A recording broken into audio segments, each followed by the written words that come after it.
Hello guys, স্বাগতম তোমাদের game flicks BD চ্যানেলে। আর আজ আমরা শুরু করতে যাচ্ছি জুজুৎসু কাইসেনের নতুন সিজন ৩, যেখানে আমরা দ্য কলিং গেম আর্ক দেখতে পাবো। তো চলো দেরি না করে এর এপিসোড ১ শুরু করি। এপিসোডের শুরুতেই আমরা ইউজিকে দেখতে পাই, যার সামনে ছিল একটা বড় কার্স স্পিরিট। ইউজি ওই কার্স থেকে পালাতে শুরু করে, এক বিল্ডিং থেকে আরেকটা বিল্ডিংয়ে লাফাচ্ছিল। তখনই ওই কার্স ইউজিকে হাত দিয়ে ধরে ফেলে, কিন্তু হঠাৎ করে কেউ সেই কার্সকে মেরে ফেলে, যেটা ইউজির ওপরেই পড়ে। ওই কার্সটাকে মারছিল ইউতা, যে কিনা এখানে ইউজিকে মারতে এসেছে। এখন আমরা আগের কাহিনী দেখতে পাই, যেখানে আমরা দেখি জেনিন বংশের সবচেয়ে ছোট ছেলে নাওয়া জেনিন দেখতে পাই। সে কথা বলতেছিল মা কি এখনো মারা গেছে কিনা। এমন মেয়েটার তো মারা যাওয়াই উচিত, যারা আমাদের কথা শোনে নাই। তার থেকে ভালো তো মাই, যে অন্তত জানে সে মেয়ে। এখানে নাওয়ার সঙ্গে জিনিচি আর ওজি জেনিনও কেউ পাই, যারা তাকে বোকা দিয়ে বলে, তোমার বাবা তার শেষ নিঃশ্বাস নিচ্ছেন আর তুমি এখন এসেছো। নাওয়া বলে, কার কি যায় আসে, সবাই তো জানে জেনিন বংশের আগামী উত্তরাধিকারী আমি নিজেই। আমার সব বড় ভাইরা কোনো কামের না। আঙ্কেল ওজি, আপনার তো কোনো ছেলেও নেই, শুধু 2টা মেয়ে আছে। আর জিনিজি, তোমার তো চেহারা খারাপ, তোমার ভাই তোজি থেকে একদম আলাদা। নাওয়ার কথা শুনে তিনি খুব রাগ করেন। আসলে এই 3 জনেই স্পেশাল গ্রেড 1-এর সোর্সার। তখন তাদেরকে খবর দেওয়া হয় যে জেনিন পরিবারের প্রধান নাওবি জেনিন এখন আর এই দুনিয়ায় নেই, এবং এখন তার উইল পড়া হবে। তার শেষ ইচ্ছা ছিল তারপর নাওয়াকে জেনিন বংশের পরবর্তী প্রধান করা হোক।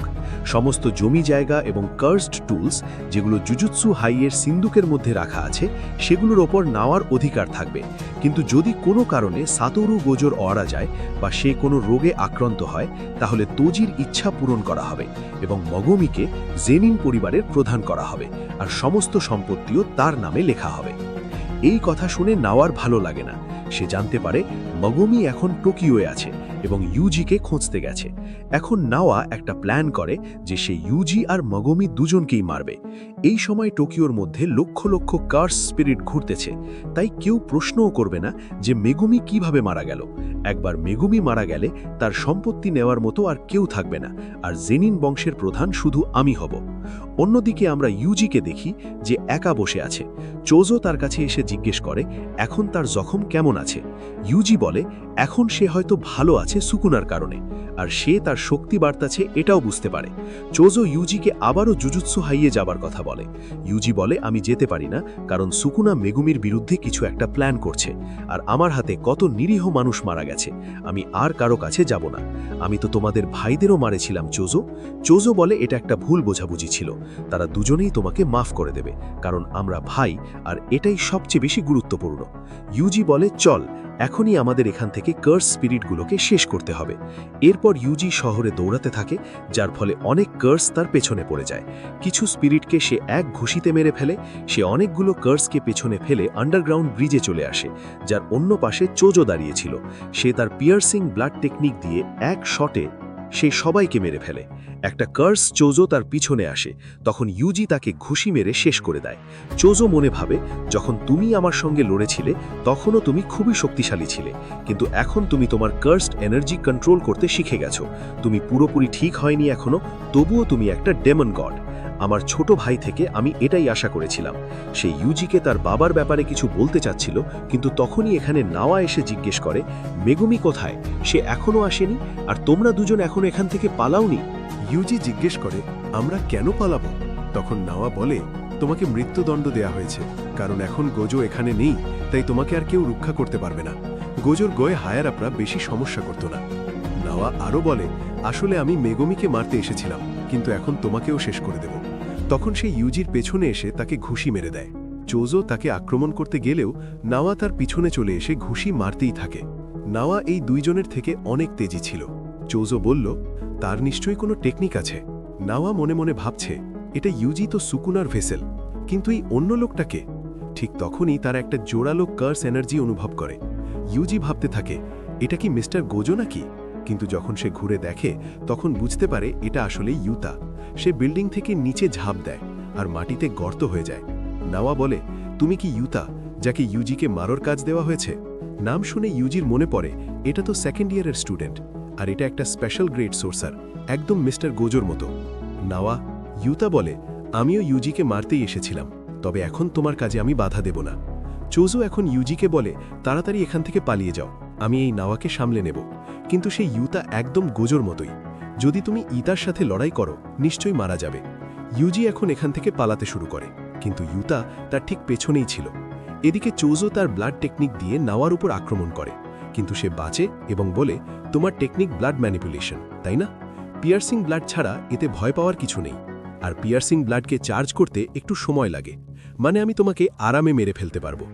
চোজো বলে, তুমি তোমার চিন্তা করো, তোমার মনে হয় তুমি আমার ভাইকে আক্রমণ করে এখান থেকে জীবিত ফিরে যাবে?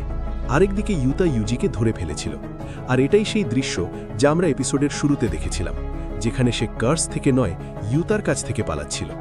ইউজি আর ইউতার মধ্যে মারামারি শুরু হয় এবং ইউজি তার সামনে দুর্বল পড়ছিল। ইউতা দেখতে যদিও দুর্বল, কিন্তু তার কার্স এনার্জি অনেক বেশি। এটা আসলে ইউজির সম্পূর্ণ উল্টো, যিনি সত্যিই অনেক শক্তিশালী, কিন্তু ওর মধ্যে এতটা কার্স এনার্জি নেই। ইউতা বলে যে আমার ভিতরে গোজো সেন্সের থেকেও বেশি কার্স এনার্জি আছে, কিন্তু গোজোর কাছে 6 সাইজ আছে, তাই যখনই সে কোনো টেকনিক ব্যবহার করে ওর এনার্জি একদম খতম হয় না। এজন্যই সে নাম্বার 1। আমার কার্স এনার্জি শেষ হতে পারে, কিন্তু ওনার কখনো না। ইউতা আবার ইউজির ওপর আক্রমণ চালায়, কারণ ইউতার কার্স এনার্জি এত বেশি যে ইউজি বুঝতেই পারছিল না কখন কোন ধরনের আক্রমণ করবে। ওর প্রতিটা আক্রমণ প্রাণঘাতী হতে পারে, আর ইউতার ওপর কোনো আক্রমণের কোনো প্রভাব পড়বে না। তবে ইউজি এত তাড়াতাড়ি হার মানতে রাজি ছিল না। এবার ইউজিও একটা ছুরি তুলল। গোজো তাকে বলেছিল কিছু সোর্সারাররা অস্ত্র ব্যবহার করে, কিন্তু তার জন্য এনার্জি কন্ট্রোল করতেও জানতে হয়।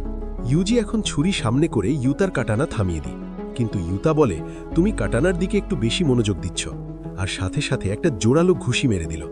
ইউজি এবার লাথি মেরে তার কাটানা ভেঙে দিই, যা দেখে ইউতা অবাক, কারণ ইউজিও তো গোজো সেন্সের স্টুডেন্ট। ইউজি এখন ভাবছে অস্ত্র ছাড়া সে ইউতার সাথে ভালো মতো লড়তে পাবে, আর ইউতার উপর আক্রমণ করতে যায়। কিন্তু ঠিক তখনই পিছন থেকে একটা বড় কার্স এসে তাকে ধরে ফেলে। আসলে এটা রিকা ছিল। ইউজিকে বুঝতেই পারছিল না রিকা কোথা থেকে এসে পড়ল। ও ইউজিকে এমনভাবে ধরেছিল যে ইউজি নড়তেও পারছিল না। ইউতা তখন ভাঙা কাটানা নিয়ে এগোয় আর ওটা ইউজির বুকের মধ্যে ঠুকিয়ে দেয়, আর বলে, আমাকে মাফ করে দাও ইউজি। ইউজির মারা যায়। এই এপিসোড এখানেই শেষ হয়। তো বন্ধুরা, ইউতা কি সত্যি ইউজিকে মেরে ফেলেছে? জানবো পরের এপিসোডে, যা এর সাথে রিলিজ করা হয়েছে। যদি আপনি চান আমি এই সিরিজটা চালিয়ে যাই, তাহলে কমেন্টে অবশ্যই হ্যাঁ লিখবেন। আর ভিডিওটা ভালো লেগে থাকলে লাইক আর শেয়ার করতে ভুলবেন না। আর যদি আপনি আমাদের চ্যানেল গেমফ্লিক্স বিডিতে নতুন হন, তাহলে চ্যানেলটা সাবস্ক্রাইব করে বেল আইকনটা চাপ দিন। আমি ফিরবো আপনাদের সাথে পরের ভিডিওতে। ধন্যবাদ।